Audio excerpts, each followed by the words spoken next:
El capítulo 139 de Shingeki no Kyojin ya salió, y todos hemos sido testigos del final de esta obra y bueno, como no podía ser de otra forma, todos se han dividido en tres grupos. Los que dicen que Shingeki no Kyojin tuvo un pésimo final, sin sustento alguno más allá de su opinión, la cual recordemos que si no es constructiva no es más que hate injustificado. Los del otro extremo, que afirman que fue un final excelente y desacreditan a todos los que piensen diferente a ellos, los cuales si me preguntan a mí no se diferencian mucho de los primeros, y los que han tratado de ser un poquito más objetivos, afirmando que el final es bueno, sin más, un me, digámoslo así. Pero la pregunta que yo te hago, ¿cuál crees que esté más acertado objetivamente hablando? Como ya he dicho muchas veces, gente como me dicen Dae, por ejemplo, a la hora de hablar de ciertas obras que claramente no le gustan, suele pecar de ser lo menos objetivo posible, porque bueno, él mismo ha dicho que no sabe mucho de guión ni nada por el estilo, y a quién vamos a engañar, eso se nota bastante. Por lo que hoy vamos a hablar de qué es un buen final, qué tal estuvo el de Shingeki no Kyojin, y una que otra queja más por parte del fandom que siento que es mucho más por la falta de criterio, interpretación y contexto de la obra que porque esté mal per se. Pero ey, antes...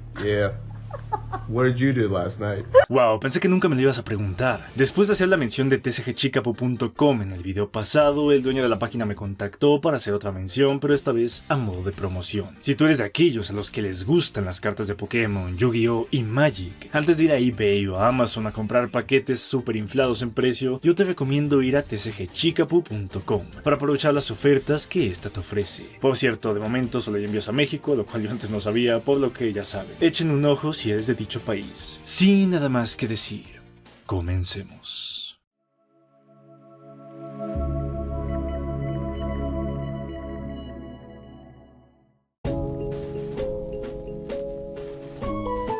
Yo creo que lo primero y hasta cierto punto lo más importante es preguntarnos ¿qué demonios es un buen final? O inclusive, ¿qué es un final? Porque mucha gente no tiene la menor idea, incluyendo a me dicen Dae. Ok, ya, quiero que sepan que lo respeto mucho y lo admiro fuera del personaje, y es uno de mis youtubers en el medio favoritos, pero creo que el tener tanto alcance y fanáticos hace que cualquier cosa que diga sea replicada inmediatamente, aun cuando hemos dicho, inclusive él, que realmente no le sabe, por lo que me parece un tanto peligroso para la comunidad, especialmente para los que no cuentan con un criterio propio, que vaya diciendo ese tipo de cosas sin dejar por lo menos un disclaimer. Pero bueno, solo era una aclaración. Sigamos con el video. Para identificar qué hace bueno un final necesitamos explicar necesariamente qué es uno y qué es lo que debe hacer para según a qué obra pertenece. Es decir, no le pediremos un mismo final a Furikuri o a Cowboy Bebop y a Shingeki no Kyojin, pues varía mucho según qué tipo de trama tiene la historia. Yo ya muchas veces les he mencionado las distintas estructuras a la hora de atacar un guión, pero estas en verdad solo son parte, adaptaciones o inclusive subversiones de tres bastante globales y con las cuales podemos identificar a casi cualquier obra: la arquitrama, la minitrama y la antitrama. Tranquilo, no voy a profundizar mucho ni te voy a agobiar, lo pasaremos por encimita para que lo entendamos un poco mejor. Basta con que entiendas que la antitrama es prácticamente la antiescritura de guión, es decir, el final no busca ser coherente, su protagonista suele ser ambiguo, no tiene una línea de tiempo lógica ni narrativamente hablando lineal, aunque eso sí, surge de la causalidad, porque si no estaríamos ante una completa locura. Es decir, que pienses constantemente,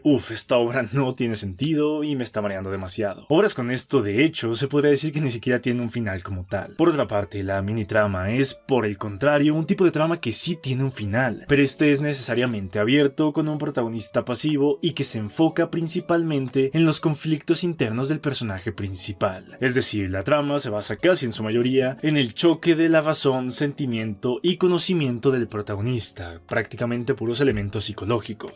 Y ya por último, la arquitrama o trama clásica es la que parte de la causalidad, ese incidente incitador que empuja al protagonista activo a pelear en contra de un conflicto externo en una realidad coherente y sobre una línea temporal lógica y también, válgame la redundancia, lineal. Ojo, el propio autor de esta clasificación de tramas, Robert McKee, explica que el guión propone principios, no normas. Es decir, no debes seguir estrictamente alguno de ellos, no es como que se deba hacer esto obligatoriamente de una forma u otra, por propio respeto al arte, sino que hace referencia a que usar estas estructuras funciona, y su negación lógica, el no usarlas, hace que muchas veces no funcione. Y ahí es donde entran las variaciones creadas a partir de ellas, pero bueno, para fines prácticos y para el video, ¿qué tipo de trama es Shingeki no Kyojin? Es fácil darnos cuenta que de antitrama tiene bastante poco, por lo que nos debemos enfocar en las otras dos opciones, las cuales para nuestra facilidad se distinguen con la pregunta: ¿cuál es el conflicto que predomina, el interno o el externo, la psique o la acción? Y bueno, está claro, Claro, Shingeki no Kyojin es una arquitrama de pies a cabeza, siendo la muerte de su madre y Hiro en su vida el incidente incitador que lo empuja al conflicto externo, que es acabar con los titanes para así conseguir la libertad. Es de hecho este conflicto la constante que encontramos nuclearmente tanto en el protagonista como en los secundarios y el cual resuena durante toda la historia. Y ok, entiendo que la última cuarta parte, lo que vendría siendo la última temporada, los últimos 2 arcos, se explora mucho más en la psique de Eren y el conflicto de convertirse en lo que se debe convertir en contra de su voluntad para conseguirlo. Pero no quita el hecho de que todo parte de la estructura de la arquitrama, también llamada aristotélica clásica, la cual dicta, muy resumidas cuentas, lo siguiente. Se presentan a los personajes y entorno en la ambigua tranquilidad, Hiro, detonante del destino que lleva al protagonista al conflicto de la historia, el desarrollo, que es el cómo mediante decisiones condicionadas por el destino, el prota va afrontando el problema y llegando cada vez más hacia una resolución, punto medio, que es un mero giro que casi nunca afecta directamente el objetivo del protagonista como tal, a pesar de que puede hacerlo, y está más que nada para no aburrir al espectador. Segundo giro, que empuja al clímax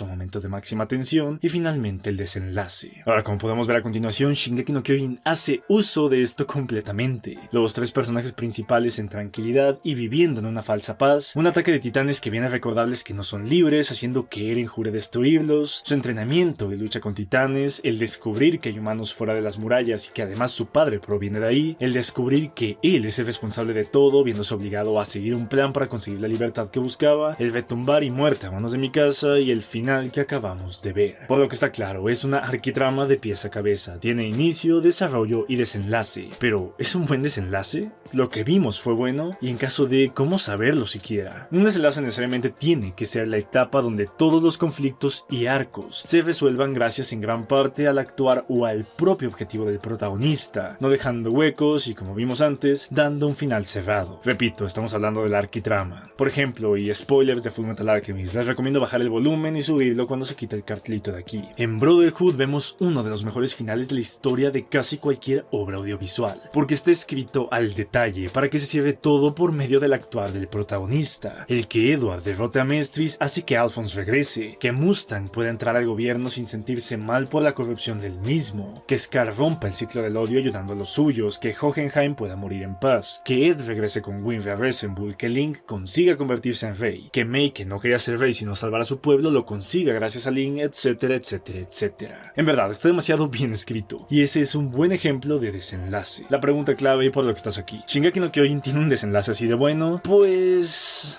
A modo de resumen rápido, luego de la muerte de Eren se nos revela que allá por el capítulo 131, así es, aquel donde Eren mostró que se sentía arrepentido por todo lo que estaba haciendo, y va a vencer su anterior mucho porque es importante, el prota se conectó con todos sus amigos para explicarles su plan uno a uno, y darles una despedida antes de la gran batalla, borrándoles la memoria antes de pelear y recordándolo solo hasta que éste muriese, lo cual hace exceso sentido con las imágenes de Armin en la coordenada con Eren en dicho capítulo, esta mirada a la gaviota y su diálogo dándose cuenta de algo que Eren le dijo pero que no vimos hasta el capítulo 139, que el mundo que querían ver cuando eran niños no era exactamente como pensaban, por lo que dialogar ya no era una opción. Algo bastante interesante aquí es lo que se nos vino contando constantemente de los Ackerman durante toda la obra, y el cómo ellos no pueden perder la memoria, por lo que gracias a esto debemos asumir que Mikasa y Levi desde el viaje en barco hasta la muerte de Eren ya sabían cuál era el plan, y es por eso que cuando va a matarlo ella sí es capaz de recordar lo que vieron juntos para así dar ese cierre de personaje y cortar las cadenas de la Ackerman. En otras palabras, las supuestas visiones de K pasado eran flashbacks. De hecho, algo súper curioso al respecto es que si lees todo desde el capítulo 131, se nota a una Mikasa actuando muy extraña, como si quisiera contarle algo a Annie y al resto. Esto también se marca en cómo el capitán Levi ya sabía que Hanji iba a morir, y por eso le dice que entregue su corazón, a pesar de que en ocasiones anteriores de posible muerte nunca se lo dijo porque no lo tenía así de claro. Como el propio Levi es el que intuye y sabe dónde se encuentra Eren durante el retumbar. De igual forma, cuando se termina, que Mikasa le pregunta a Eren en su mente qué deberían hacer, pues sabe que no ha terminado y que todavía no están en paz. Y además de esto, lo que a mí personalmente me encantó. Siempre a mí se me hizo muy repulsivo el que Mikasa se haya arrastrado tanto ante Eren en el capítulo 133, inclusive cuando este le había dicho que, entre comillas, la odiaba. Pero ahora con esto sabemos que ella no estaba siendo masoquista, quería que detuviera el retumbar porque sabía qué es lo que en verdad quería a Eren, lo cual se nos muestra con lo siguiente, pues se confirma que Eren fue controlado de cierta forma por Ymir, o por lo que ella representaba. Además confiesa que en verdad ama a Mikasa, y que se arrepiente de todo lo que ha hecho, que al final de todo está destrozado por lo que hizo, pero que no tenía otra opción, finalizando el diálogo con Armin agradeciéndole por tomar una carga tan pesada únicamente por ellos. Luego de esto se muestra el aftermath, las secuelas de Retumbar, que como ya habíamos dicho, todos los titanes regresan a la normalidad,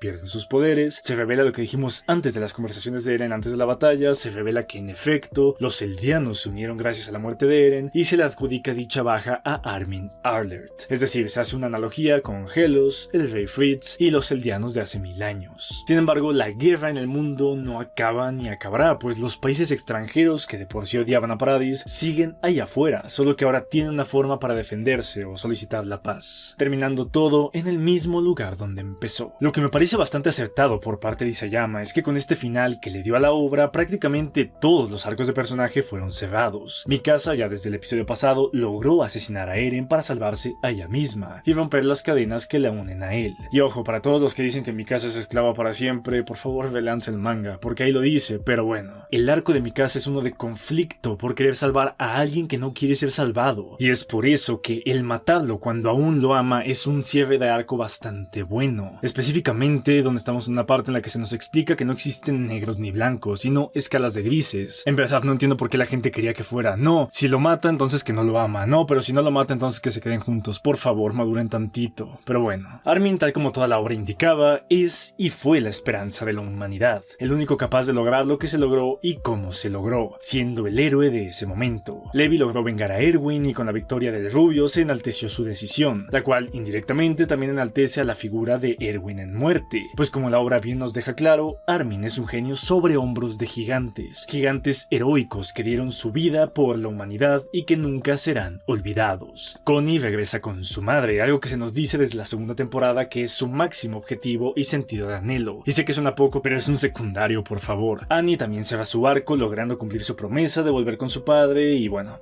Eren, pero este personaje lo tomaré un poco más adelante. Como pueden ver, la mayoría de los arcos fueron cerrados de una forma un tanto interesante, y no solo eso, sino que el propio conflicto externo, el acabar con los titanes, también se resolvió, sin dejar de ser verosímil al dejar el claro mensaje de las guerras nunca terminan, porque somos humanos. De igual forma se da el objetivo y razón de actuar de Ymir, la fundadora, explicando que el plan de genocidio era algo que ella quería hacer desde hace bastante tiempo atrás, pero que nunca pudo por el amor que sentía por el rey Fritz, encerrándose en la coordenada y siendo luego en las memorias de Eren que vio como ambos, tanto el Jäger como la Ackerman, fueron capaces de rechazar sus más fuertes sentimientos de amor con tal de detener el odio a los eldianos, lo que ella nunca pudo, decidiendo finalmente actuar. De hecho, esto ya se había explicado hace como 4 caps por parte de Zeke, pero la traducción que se dio preliminarmente era bastante mala. Como sea, esto de Ymir ama al rey y por eso se mete a la coordenada y todo eso, no me parece muy sólido, porque en verdad flaquea de muchos lados, pero se mantiene lo suficientemente firme para funcionar. Es eso, funciona, no hay mucho más que eso. Es decir, esto es un final perfecto, ¿no? Pues no, tiene sus detallitos que merman un poco la experiencia. El primero y el más grave a mi parecer es el bichito fundador. No aparece una sola vez en todo el capítulo, y esto se me hace demasiado extraño, porque se le dio demasiada importancia en planos específicos como para ignorarlo ahora. Y en caso de que todo se quede así, a mí me huele a que Isayama solo lo creó con la intención de 1, alimentar el origen ambiguo, y 2, que sacara de la jugada a todos para que fuesen Armin y Mikasa los que mataran a Eren. En caso de ser así, en verdad, vaya uso de pluma más flojo, ya que, ok, de hecho el origen del bicho no es necesario para contar una buena historia, y el origen de los titanes tiene sentido con algo que les mencionaré más tarde, pero lo segundo se me hace, ok, inteligente por darse cuenta de que necesitaba sacarlos de ahí, pero bastante flojo por no dar razones más sólidas. Como sea, digo que esto es solo en caso de que se quede así porque ya saben, cuerpo que no vemos, muerte que no sabemos, y puede que esa cosa siga viva, lo cual, y por favor ojalá y no pase, podría dar una secuela. En verdad, toco madera para que eso no pase porque estoy seguro que afinaría la saga de una forma muy fuerte. De igual forma, esta ambigüedad se une a la desaparición de Ymir, porque no estamos 100% seguros si la muerte de Eren trae consigo la desaparición definitiva de la coordenada y al mismo tiempo la de Ymir, o simplemente se queda todo en una pausa. No es un hueco por cosas que veremos adelante y que de hecho sí se explica, pero sin lugar a dudas queda bastante cutre. Lo segundo, y a mí se me hace esto sí imperdonable, no hay por dónde agarrarlo, Gaby Brown. Literalmente, Gabi es un personaje que está hecho para que nos recuerde a Eren y a la vez te caiga mal. De hecho, si Gabi te cae bien, probablemente seas edgy, porque está hecha para que la odies y que luego caigas en cuenta de que, es exactamente igual que el protagonista, dando el golpe y contraste de que no hay blancos y negros, justo cuando Eren le hace lo mismo que le pasó a él de chiquito. Pues bueno, sabiendo ese contexto, me estás diciendo que en el desenlace, donde se unifican ambos bandos, en lugar de poner un diálogo con quien sea, o un monólogo, pensamiento, algo, lo que sea una página, de ella pidiendo perdón o dándose cuenta de que la unión era la clave, decides hacer que le haga un suplex a Fariko. En verdad, ese es el cierre de ese personaje. Por favor, no, ¿por qué eres así? Se llama. Y ya por último, dos cositas que ya parten completamente de la subjetividad. En ningún momento Mikasa envuelve a la cabeza de Eren con la bufanda, desperdiciando un simbolismo que hubiera quedado bastante lindo. Aunque entiendo que el mangaka sabía que de hacer esto era mucho más verosímil que lo enterrara con la bufanda también, y quería mejor optar por el simbolismo del pájaro al final, que ahorita hablaremos de ello, tranquilos. Lo segundo es que cuando Armin dice que es él quien asesinó a Eren, hubiera quedado epiquísimo que en lugar de presentarse como un simple eldiano, se presentara como el 15º comandante de la Legión de Reconocimiento, con todas las ánimas que ve Levi detrás de él, para dejar más claro qué tipo de héroe es y lo que representa para el mundo. Y de hecho, estoy 100% seguro que esto no se hizo porque entonces la secuencia de Levi despidiéndose de ellos hubiera tenido que venir después, lo cual haría que tuviera más viñetas y probablemente más hojas también, alargando demasiado el cap. Y es que déjenme les digo algo, para mí todos estos problemas vienen porque siento que se apresuraron demasiado. No entiendo por qué no lo hicieron en dos caps, uno de la explicación de las pláticas de Eren y otro con el desenlace como tal, porque estoy seguro que si no mataron al bichito, y en caso de que no sea por la secuela, es simplemente porque no les daba tiempo de mostrar cómo lo mataron y cómo desapareció Ymir, dejándolo todo prácticamente asumido hacia el espectador, con el propio hecho de que los titanes se mueren junto al fundador. Y exactamente lo mismo con el inexistente diálogo de redención de Gabi. Pero bueno, ya está hecho y hey, yo sé lo que estás diciendo, pero ¿qué hay de esto? ¿Y qué hay de esto otro que es pésimo? Bla bla bla bla bla. Ok, vamos allá. Hay tres cositas que veo que la gente también critica, pero que creo que es más por falta de interpretación que porque esté mal per se. Y estas son: historia estuvo desperdiciada todo el último arco. Y entiendo por qué lo piensan, pero no es del todo así. Verán, el arco fuerte de historia es uno que tiene que ver con su seguridad e identidad debido a su pasado. El no saber quién es y ser rebajada por lo mismo entra como conflicto y se resuelve bastante bien, terminando con ella como la máxima autoridad, es decir, la reina. En el momento en que consigue este rango, entonces el personaje ya ha cumplido sus objetivos y no tiene nuevos, por lo que se tiene que hacer una de las siguientes tres cosas como escritor. Se le da un arco nuevo, se le mata tal como Ymir, la cual de hecho llevaba exactamente el mismo arco de identidad en paralelo, o creas una excusa lo suficientemente sólida y verosímil para no aparecer en pantalla. En Marley hay uno bastante sólido y es que no mandas a la reina a una invasión por menos sentido común, y cuando la guerra llega a Paradis se muestra su embarazo, lo cual también queda bastante interesante, porque se fundamenta con otro hueco que ya había ahí, el cual indicaba que se tenía que pasar el poder del titán de Zeke a alguien de sangre real, por lo que no, el personaje no se desperdicia, de hecho se va mucho más allá en el momento en que se utiliza como red herring, haciendo creer que su hija tendrá un poder titán ya que nace exactamente el mismo día que muere Eren, Ymir y Zeke, aprovechándose bastante bien para implantar tensión y expectativas sin hacer nada muy loco, aunque eso sí, mínimo nos debieran haber dicho el nombre del bebé, pero como digo, no tenían tanto tiempo ni espacio por alguna razón. Lo siguiente, Reiner no murió a pesar de que dijo que quería morir y eso está mal. Yo veo mucha gente atacando al personaje con esa frase, pero creo que es porque no entienden el arco de Reiner. Este personaje se sentía culpable por todo lo que había creado, se sentía verdaderamente afectado por el monstruo en el que se había convertido, y es precisamente esa la razón por la que crea una segunda personalidad que amista con Eren y compañía. Es su forma de apaciguar la culpa que siente por haber hecho todo eso solo para hacer sentir orgullosa a su familia, siendo incapaz de lograrlo y llegando casi al punto de suicidarse. Prueba de esta debilidad es que cuando Gabi cuenta sus hazañas en combate y se le intenta comparar con las que tuvo él en la isla, se siente incómodo, asqueado y destrozado. Sin embargo, al perder el titán acorazado, se sobreentiende que se está desprendiendo de su maldición y carga, dándose cuenta a su madre que lo que más importa es que están juntos nuevamente y que nadie es culpable de nada. Cabe destacar que si yo quería que muriese es porque quedaba bien como simbolismo y todavía no se sabía que Eren controlaba casi todo desde el inicio de una forma tan fuerte como lo hace. Porque bueno, ya vamos a entrar a eso de una vez. El tema de Eren no es libre y se convirtió en un pollo. Esto es...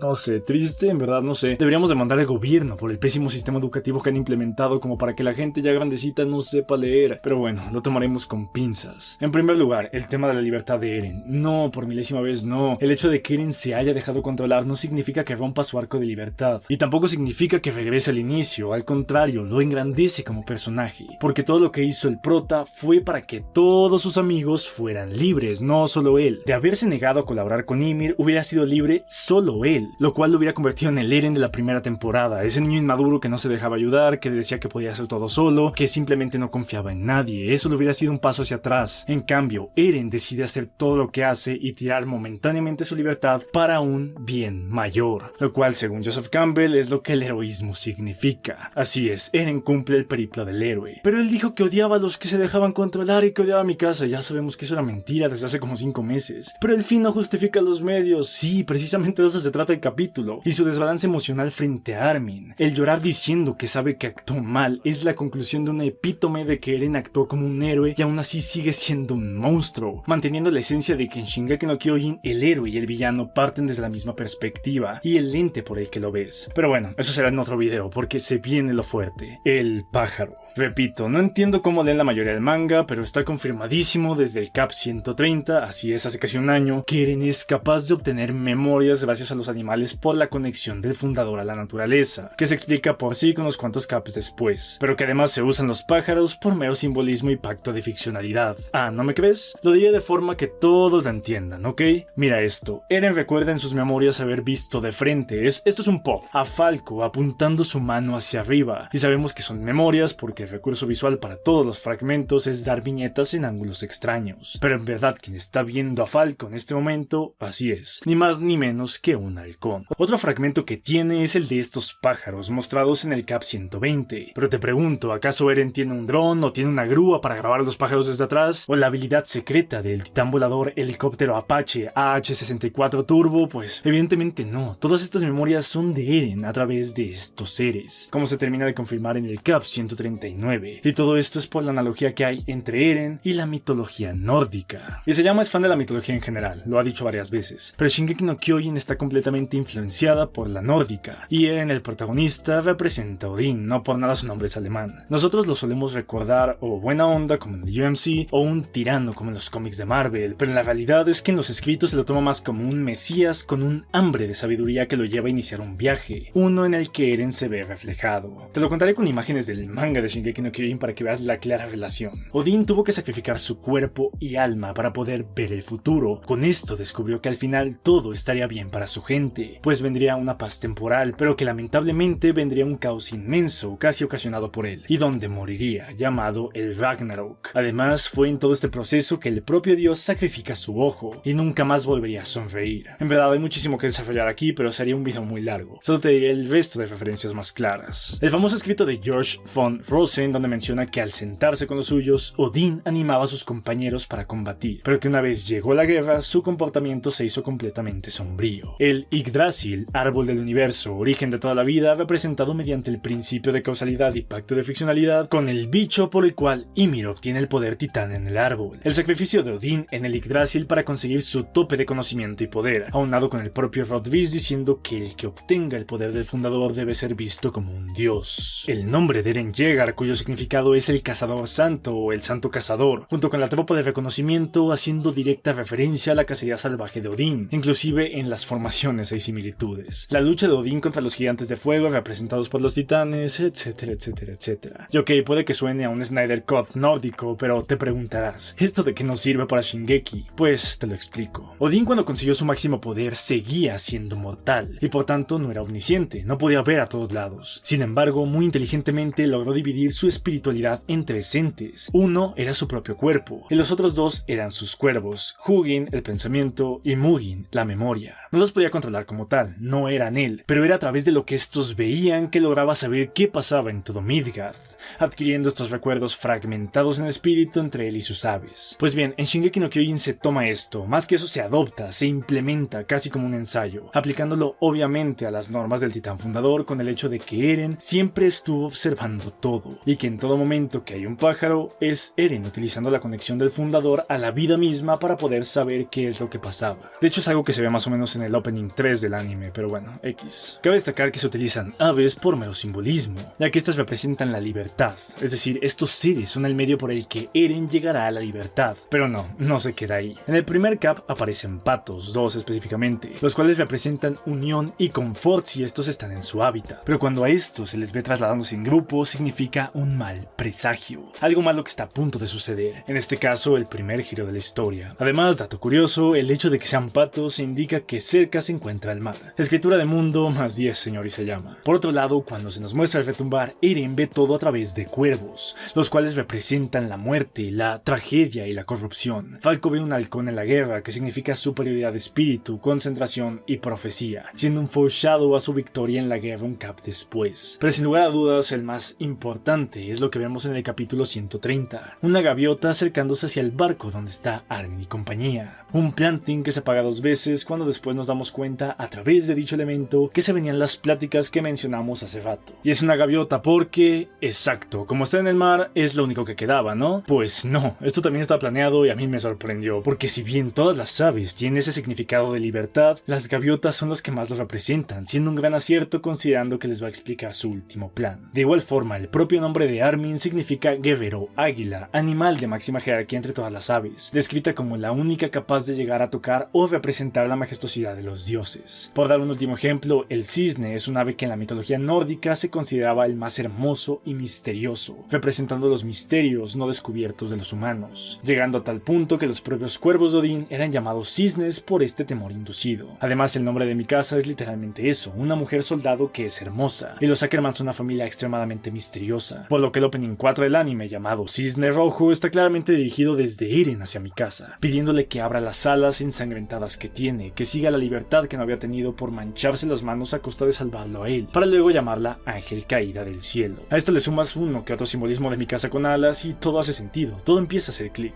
Pero lo más bonito de todo llega cuando vemos los distintos relatos del final del Ragnarok en la mitología nórdica, donde se menciona en algunos que luego de la muerte de Odín, sus allegados se sentaron a honrar la historia que habían vivido, dispuestos a contarle lo ocurrido a sus descendientes para que nunca olvidaran dicho nombre, y que en algún momento alguno logró ver en más de una ocasión a los cuervos del dios, dando a entender que Odín seguirá ahí en espíritu para ellos. Es por eso que en el final de Shingeki no Kyojin, Armin y Mikasa vuelven a ver a uno de estos seres, para dejar claros que los 3 personajes principales estarán unidos en esencia por siempre. ¿Por qué no? Este pájaro no es Eren, es solo un simbolismo de la unión que hay entre los 3 y del amor que tuvo con ellos. Por eso Mikasa le da las gracias. No le da las gracias nada más porque sí, es por acabar el Ragnarok por ellos. No trajo la paz consigo, se llevó el infierno con él. Ah, y por cierto, no lo he dicho aún, pero ¿sabes cómo se llama este pájaro? Así es, Parasitic Jäger. Creo que ahora lo entiendo, Shingeki no Kyojin no tuvo un al final, simplemente no es el que yo esperaba, lo cual tengo que admitir que me frustró bastante. Además, no entendí el ensayo de creador a lo largo de toda la serie, el cual es muy difícil de ejecutar, pero eso tampoco significa que sea excelente. Tiene sus fallos bastante obvios que lo alejan de la perfección, pero que sin lugar a dudas nos deja claros que el final de Shingeki no Kyojin es bueno.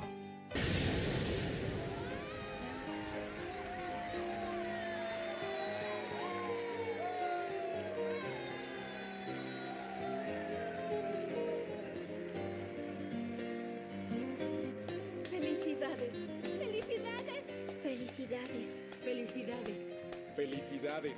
¡Felicidades! Felicidades, amigo. ¡Felicidades, amigo! Felicidades. ¡Felicidades! ¡Felicidades! Felicidades.